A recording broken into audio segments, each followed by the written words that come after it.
So how do you make the diagnosis? Earlier, when the disease was originally described in the 90s, the diagnosis was made based upon histological evidence of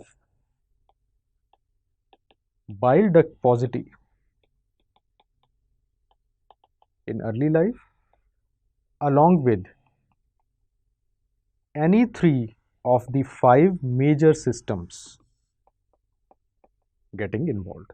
The five major systems I've already told you, right? But these days, we are less strict with the diagnostic criteria, and we simply say if there are compatible clinical features, especially involving the major systems, along with mutation analysis, which is now commercially available, showing either JAG1 mutation or Notch2 mutation, that will be diagnostic for Alagille syndrome. Remember that both of them, the type of mutation seen are loss of function mutations.